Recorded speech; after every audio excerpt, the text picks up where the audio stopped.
9:28 de la mañana, 8:28 en las Islas Canarias. Juan Chapapria, ¿qué tal? Muy buenos días. Muy buenos días. Un abogado de Sociedad Civil Catalana. Tuvimos una conversación en el mes de julio, recuerdo perfectamente. Y además, había mucho optimismo, había, la verdad es que un ánimo muy, digamos que constructivo de cara a lo que el abogado general podría leer, podría exponer. En principio se pensaba que iba a ser para finales del mes de septiembre, finalmente se retrasó un poco después, sobre todo del pronunciamiento que había tenido la comisión. Y ayer escuchábamos al abogado general, esa lectura del abogado general, de esas conclusiones, y la verdad es que he de decirte que, al principio fue como un jarro de agua fría, esperábamos quizá otro pronunciamiento, y luego vino la confusión, que es un poco lo que aquí han expuesto hoy los contertulios. ¿Cuáles son las principales conclusiones que se pueden extraer, Juan, de ese informe del abogado general? Bueno, las principales conclusiones, yo creo que una de ellas es las distintas interpretaciones. Es decir, a nivel jurídico en esta vida siempre todo está abierto a interpretación, y en el caso del informe del abogado general, pues más si cabe. ¿Por qué? Porque sí que es verdad que va dando, como se suele decir, una de cal y una de arena. Ayer, estando presente en esa audiencia pública en Luxemburgo, antes de que finalizase, ya nos iban llegando inputs de lo que iba sucediendo en España a nivel de prensa, de titulares. Claro, cada uno sacaba el titular que yo creo que a su interés mejor beneficiaba la interpretación del informe general. Pero lo cierto es que yo creo que lo que hubo ayer en medios de comunicación y lo que hay hoy es una lectura que ha hecho el Gobierno y quienes les apoyan esta legislatura solo político. Es decir, ellos se quedan con que el abogado general, eso sí que es cierto, no se puede negar, ha dicho que no ve una autoamnistía. En ese aspecto es cierto, eso es lo que hay.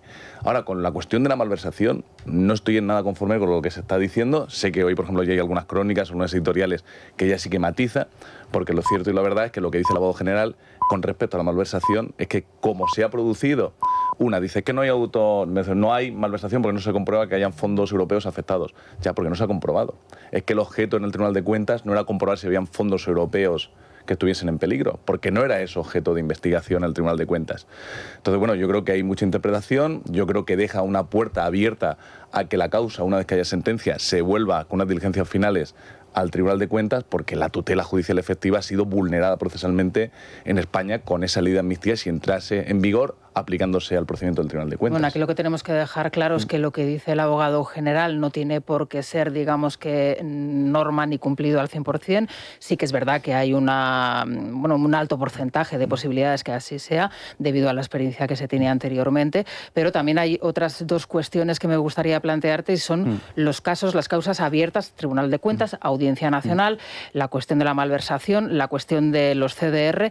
¿Eso qué proceso lleva ahora mismo? ¿En qué situación está? Y si es la ventana, digamos, de que se queda abierta, ¿no?, a la esperanza por parte de Sociedad Civil Catalana y los intereses. Vale. Sociedad Civil Catalana, que es quien formulamos una primera cuestión prejudicial que fue aceptada por el Tribunal de Cuentas, por la consejera, y que a su vez el Tribunal de Cuentas se elevó como cuestión prejudicial al Tribunal de Justicia de la Unión Europea. Entendemos que nosotros somos optimistas con esa cuestión, ¿vale?, con la cuestión de la malversación. Sí que es verdad que con la cuestión segunda que había prejudicial, tema de terrorismo, etc., CDR en la Audiencia Nacional, nosotros formamos parte de una pieza en la Audiencia Nacional también, pero no elevamos cuestión prejudicial, ahí sí que ha sido mucho más, digamos, contundente en su informe. Como bien has dicho, el informe no es preceptivo, no es vinculante. Se suele decir que es lo que a lo mejor ha generado también un poquito más de desazón, digamos, entre quienes nos aglutinamos en torno al sector constitucionalista en España, de decir, oye, no nos viene bien, porque además entendemos que en el 80% de los casos se sigue un poco las pautas que marca jurídicamente el abogado general con respecto a la sentencia posterior de los jueces. Bueno, pues en este caso será el 20% que no se cumple el rigor de continuar con el marco jurídico que fija el abogado general para que los jueces emitan su sentencia. Es decir, yo soy optimista, pero no por una cuestión que me toque procesalmente defender hoy aquí, sino porque, como todos ustedes saben, desde el minuto uno que el procedimiento que nos deviene, que es el del Tribunal de Cuentas, pues ha sido totalmente torpedeado desde el Ejecutivo y desde el Parlamento español. Eso es obvio. Es decir, tenemos un procedimiento del Tribunal de Cuentas que a la misma vez que se estaba tramitando, que no se había realizado ni siquiera una audiencia previa, se estaba modificando el Código Penal para que ese procedimiento no continuase. Salvamos el primer escollo, que era difícil. Eso era más difícil que lo de hoy, salvar el informe de abogado general. Con posterioridad, pasamos la audiencia previa, tenemos que cerrar la vista y comienza la tramitación de la amnistía. Y comienza la injerencia nuevamente de que debe paralizarse el procedimiento, que no se debe cerrar la vista. Hemos salvado, permítame la expresión, todas las bolas de partido y hemos continuado. Y al final ha salido todo bien y hemos ido al Tribunal de Justicia de la Unión Europea, se ha cerrado la vista, una exposición brillante por parte de la Comisión con respecto a la autoamnistía que da más que sólidos fundamentos para que los jueces, en su sentencia del próximo mes, mes y medio, no sigan el criterio que ha fijado en su informe general el abogado. Claro, pero da la sensación, y esta es la última cuestión que le planteo, porque quiero dar paso, lógicamente, a los contertulios también para que le puedan plantear preguntas, que no aprendemos, ¿no? Estaba escuchando anteriormente a Santiago González y él decía, Europa no va a hacer nada que no se haya hecho ya en España. Y por otro lado, claro, tenemos un personaje, que es el abogado general, que tiene una trayectoria, además una trayectoria que ha sido dramática, nefasta para los intereses de los constitucionalistas y de la democracia en España, de los que defendemos las libertades, y sin embargo parece que nos aferramos a una situación que la historia nos tendría que decir que no vayamos por ese camino, porque esto ya lo hemos vivido, ¿no? Es que, por desgracia, nuestros sistemas de garantías en España han fallado.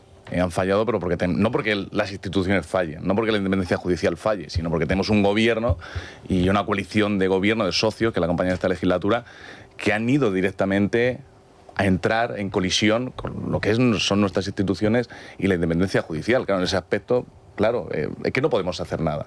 Y lo explicaba, lo voy a nombrar a José María Aznar en una entrevista hace unos días. Dice que ahora tenemos que ser conscientes que hasta que no vuelvan unas elecciones hay cosas que no podemos cambiar, que son irreversibles. Y yo estoy conforme con lo que dijo el expresidente.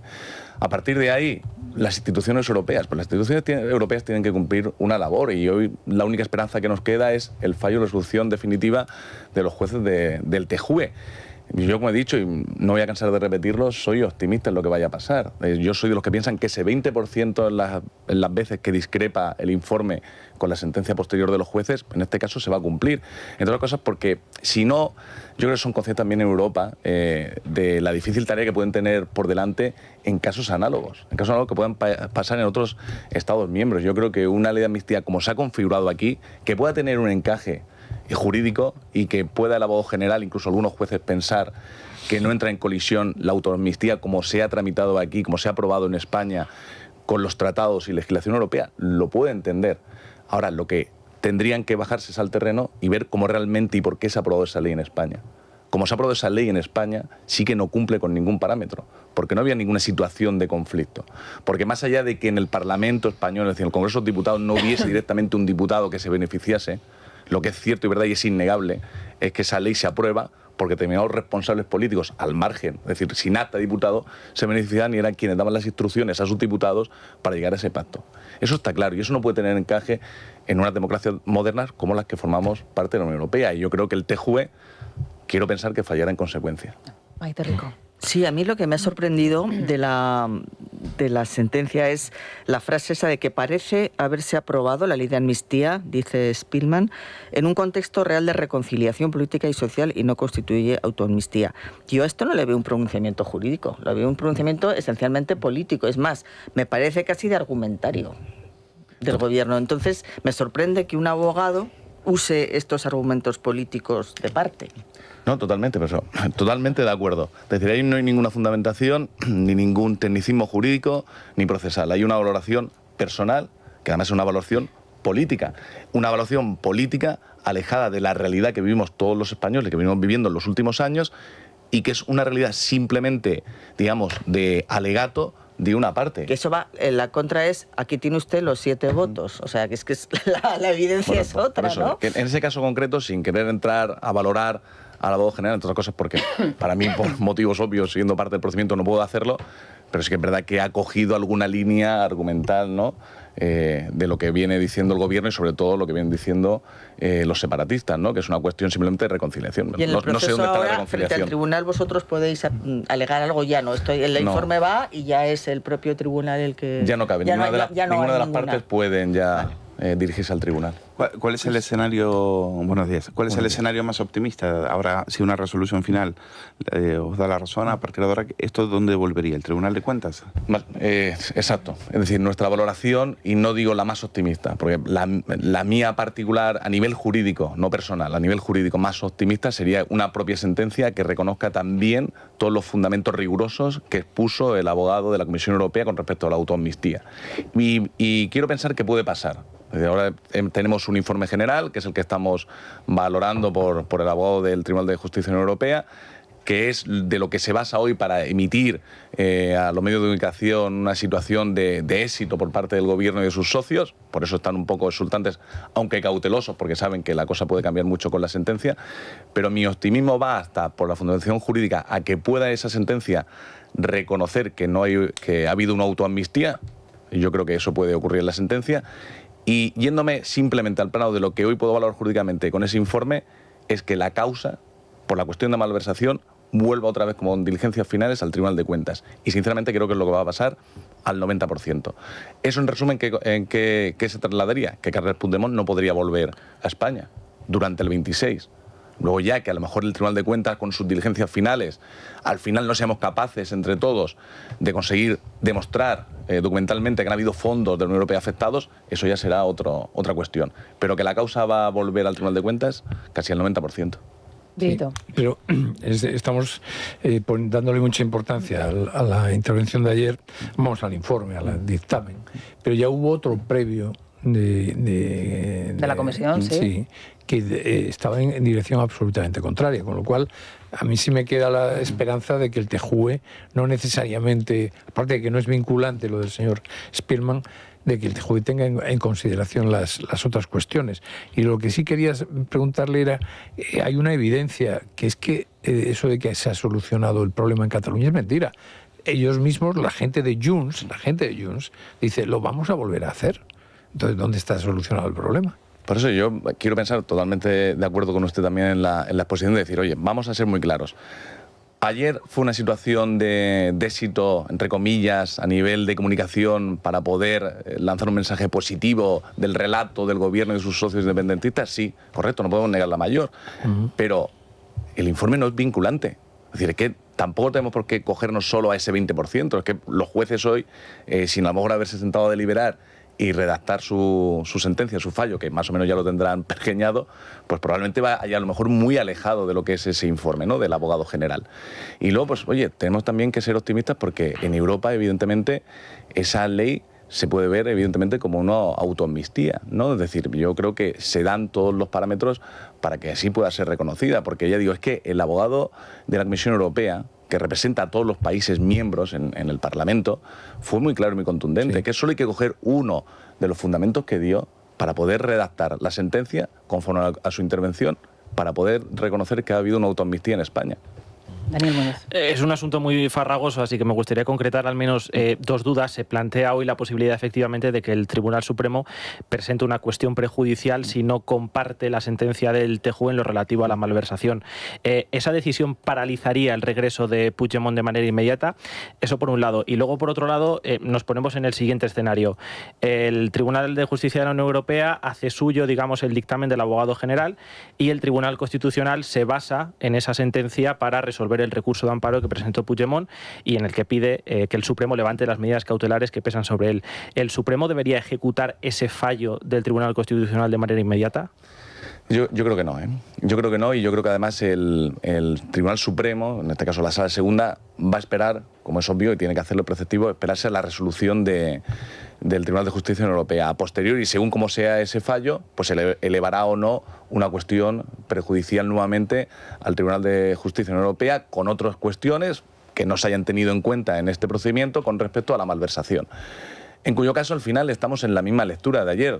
Ayer solo hay una lectura que es política, además, como muy bien ha dicho, con respecto a matizaciones que no son jurídicas, que son valoraciones con respecto a la autoamnistía y a un conflicto que en España ni ha sucedido, ni sucede, ni tiene visos. Solo precisamente por parte de aquellos que intentan que sí que haya una amnistía, que son precisamente aquellos que encima no reconocen lo que hicieron, que tiene que pedir perdón el Estado y que además dicen que volverían a hacerlo. Entonces, bueno, yo quiero decir que vuelvo a ser, y quiero ser optimista, creo que también el Tribunal Supremo, Sala Segunda, va a seguir dando, evidentemente, la batalla en esta cuestión de la malversación, pero la mayor es casi convencido de que la cuestión de la malversación volverá al Tribunal de Cuentas. En resumen, Carles Puigdemont en los próximos meses no va a volver a España. En resumen, no hay nada de éxito real que celebrar entre gobierno y sus socios. porque no va a haber nada que darles a cambio, porque Carles Puigdemont va a seguir sin poder volver a España. ¿Usted representa a la sociedad civil catalana? ¿Han recibido presiones por parte del gobierno? En mi caso, ninguna. ¿En su caso ninguna? Lo digo con esa contundencia porque podría decir que muchas, por lo que he contado antes, de la injerencia insólita en un país como es España, una democracia consolidada, con independencia judicial, con respecto al procedimiento del Tribunal de Cuentas. Y podría decir que todas, pero directamente no. ¿Por qué el informe del abogado destaca en uno de los puntos que sociedad civil catalana, es decir, que la ley de amnistía quiere expulsar a sociedad civil catalana como un actor principal en esta cuestión, en este proceso? Hombre, yo creo que es un actor molesto. Es decir, yo creo que si una de las cosas hoy podemos, y si me permiten todos ponerlo en valor, si hoy estamos aquí, es decir, todos los constitucionalistas, yo no hago partidismo ni sesgo, porque yo creo que aquí lo que está en juego ha sido la estabilidad y credibilidad de nuestras instituciones, de nuestra democracia, del Estado de Derecho, de la separación de poderes, de la independencia judicial. Y quien ha defendido todo eso, y en su día será justo también reconocerlo, uno es sociedad civil catalana, si no estaríamos en el Tribunal de Justicia de la Unión Europea y probablemente la ley de amnistía ya habría entrado con todos sus efectos negativos para nuestro país en vigor. Y también, más allá de sociedad civil catalana, que es quien ha tenido la legitimidad activa por el Tribunal de Cuentas de continuar con este procedimiento y llevar la cuestión prejudicial al Tribunal de Justicia de la Unión Europea, la sociedad civil. La sociedad civil, más allá de cuestiones políticas, es la que hace que hoy nuestras instituciones puedan llegar a tener un amparo en Europa que tenga su repercusión y su eco en España, como si esperamos todos. ¿Le sorprendió a usted la rapidez del gobierno a la hora de reaccionar, de hablar de un hito, de un hecho histórico, de una victoria histórica? Llegó a decir Bolaños, se lo digo porque todavía no estábamos dando aquí el contenido de la resolución, es más, todavía no se había conocido, ya habían pasado las 10 de la mañana y cuando yo acudí a la redacción, unos minutos después, ya estaba viendo a Óscar López reaccionar al respecto. Mi valoración solo puede ser jurídica. No puede ser política, pero claro, evidentemente vivo en España y vivo la realidad política, ¿no? Y además la sufro, ¿no? En algunos de los procedimientos, porque es sufrirla realmente. El gobierno está en descomposición, eso es un dato objetivo, rodeado y cercado por casos de corrupción, que es la mayor muestra de cuando un país, antiguamente un imperio, entraba en decadencia. No podemos poner una fecha, pero en decadencia está y el fin lo conocemos cuál va a ser. Entiendo que lo de ayer fue un bálsamo para tener un relato político que contar, pero no jurídico. Entonces sí que entiendo que saliesen de manera presurosa a intentar cantar una victoria que les va a durar escaso mes y medio. Bueno, Silvia Ribeiro, con los oyentes, me imagino que muchas preguntas, ¿no?, en el contestador. Pues fíjate, más que preguntas, valoraciones, y después de comentar el contenido del dictamen del abogado general de la Unión Europea sobre la ley de amnistía, ha provocado que crezca la desconfianza en la justicia y la desafección hacia Europa. Solo uno de nuestros oyentes mantiene la fe y cree que todavía es posible que la sentencia del TJUE no avale la medida. Hacemos una pausa y les escuchamos. Es la mañana. Es radio.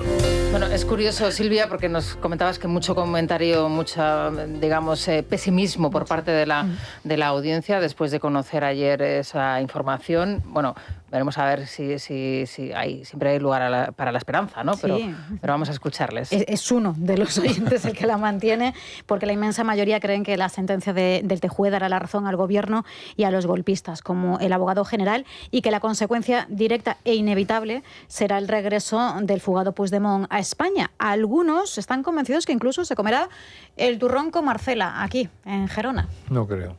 Esto no ha sido nada más que echar gasolina a un coche que está con las ruedas pinchadas y que va por un pedregal. Este coche no puede ir a ningún sitio. Este coche se termina parando. Este gobierno se termina parando. Está muy claro que la Unión Europea son nuestros enemigos. O sea, el que un golpista como Puigdemont se haya escondido dentro de nuestra casa de Europa, porque no se tuvo que ir a Senegal, ni a Mali, ni nada, demuestra que nosotros entramos en unas condiciones que no deberíamos haberlo hecho nunca en la Unión Europea. ¿Acaso estamos en Europa para que venga un señor a santificar el terrorismo callejero y el golpismo? Es indudable que en Europa hay una célula, concretamente en Bruselas, encargada de cargarse España. Como antecedentes, pues ya se ha dicho, la doctrina Parot. Por supuesto que el tribunal va a dictar sentencia en el mismo sentido que ha hecho el informe el abogado del TJUE. Porque al final Europa pues se ha demostrado que su política es de que cada país se averigüe lo suyo y no esperamos nada. A mí hay determinados factores que me huelen a chamusquina. ¿Es casualidad que haya sido el mismo abogado que dictó la resolución en contra de los intereses de España y a favor de los terroristas de ETA? ¿Es casualidad que sea belga y Puigdemont esté residiendo en Waterloo, Bélgica? No sé. A mí aquí los hechos le preceden a este hombre y a mí no me huele bien, sinceramente. Yo la verdad es que lo que estoy perdiendo es las ganas de creer en la justicia y yo creo que es lo que está consiguiendo este gobierno y es lo que quieren. Que una sentencia dependa de la ideología del juez me parece increíble. Yo creo que la justicia debería ser justa y todos deberían llegar a la misma conclusión. Una persona es culpable con unas muestras o con otras. No depende de si el señor de Bruselas tiene una ideología o tiene otra, o el fiscal general es de un partido o es de otro. Yo creo que todo no está perdido, ni mucho menos. Lo único que hay que enviar al Tribunal de la Unión Europea son los vídeos del actual gobierno en los que todos, por unanimidad, coincidieron antes de las elecciones en que la amnistía era absolutamente inconstitucional. La verdad es que sí, que creo que cada vez está más cerca de España porque creo que el TJUE va a aceptar la decisión de este abogado. Que haya matices, pues sí, pero en definitiva va a poder volver. Pues al Puigdemont sí, y además va a venir a España y le van a cantar eso de vuelve a casa, vuelve por Navidad, seguro. Bueno, me parece preocupante, ¿no? Porque sí que noto mucha desazón en la audiencia, mucho pesimismo y además me preocupa especialmente el que haya una desafección de las instituciones europeas, ¿no? Que parece bastante evidente, ¿no? Por las oyentes que hemos escuchado los comentarios. Pues sí, es decir, lo más triste es que evidentemente haya esa desafección hacia nuestra justicia, nuestras instituciones nacionales, pero también las europeas como último salvavidas que tenemos siempre cuando se producen determinados desmanes en los Estados miembros, ¿no? Yo, si no estuviese en la posición en la que estoy y conociese lo que ha sido el procedimiento y hubiese analizado ayer ya en Luxemburgo el informe, tendría exactamente la opinión o la misma opinión que han tenido quienes han intervenido, han enviado sus mensajes. Pero yo a ellos les lanzo el siguiente mensaje, que no es solo de optimismo, sino es de hechos fundados. El procedimiento creo que se va a ganar. Lo importante, creo que además, es que Carles Puigdemont en los próximos meses no va a volver a España. Ayer solo fue una lectura política y que la fundamentación jurídica con respecto a la malversación nos da pie y fundamentos sólidos y creíbles para pensar que la causa va a volver al Tribunal de Cuentas. Por lo tanto, seguirá el procedimiento. Por lo tanto, Carles Puigdemont no podrá venir a España y en enero o febrero el gobierno y sus socios no tendrán absolutamente nada que celebrar. Esto es un gobierno que va, como decía el primero de los oyentes, un coche en llamas cuesta abajo, y así va a continuar hasta que se dé contra la pared en cuanto termine esa cuesta, ¿no? Entonces, optimismo. Yo quiero lanzar ese mensaje, como he empezado también, a todo el sector constitucionalista, a los demócratas que confían más allá de lo que está haciendo el gobierno en esta legislatura, que creen en nuestras instituciones, en la separación de poderes, en la independencia judicial en nuestro Estado de Derecho, que deben de seguir confiando. Bueno, pues ojalá sea así. Juan Chapapría, para enero me comentabas que probablemente tendremos ya esa resolución definitiva, ¿no? Ahí no se podrá recurrir, ya será de obligado cumplimiento, ¿no? Y bueno, correcto, con ese procedimiento que nos has contado, bueno, pues estaremos muy pendientes y te volveremos otra vez a invitar aquí al estudio. Muchas gracias por habernos aclarado todas las dudas. Oye, y por, no sé, dar un poquito de optimismo en esta historia, que ya ves cómo está la audiencia y cómo lo percibe, ¿no? el ciudadano. Nos vamos a ir al súper del Corte Inglés. Siempre nos queda el supermercado, Naya. Siempre queda Supercor, Hipercor, Supermercado Corte Inglés. Llega Navidad y vamos a llenar el carrito, vamos a ser previsores. 25% de regalo por compras superiores a 10 euros en toda la bodega. Los bombones, los turrones, los panetones, los dulces de Navidad. Esto es lo que le gusta a Daniel Muñoz, ¿no? El adelanto de la Navidad. Sí, el 14 de noviembre, sí. Bueno, en una bonificación canjeable del 20 de noviembre al 3 de diciembre por compras superiores a 40 euros en esos mismos productos, excepto las cestas y los lotes de Navidad. Loncheado de bellota ibérico 50% raza ibérica Soto Albos, llevas 3 por 24,25. El salmón noruego ASC por medios o enteros a 11,95 el kilo. Además, segunda unidad en todos los bombones Lindor al 50% de descuento. También los detergentes Skip y suavizantes Mimosin tienen segunda unidad al 70% de descuento. Y broche final, 1 millón de euros en premios aniversario de Supercore, Hipercore y Supermercado El Corte Inglés hasta el 19 de noviembre en la tienda, en la web y en la aplicación. Bueno, muy bien, muy bien. Naya, muchas gracias. Juan, muchísimas gracias por acompañarnos. Vamos a hacer una pausa y nos vamos a las noticias. Es La Mañana de Federico. Es Radio.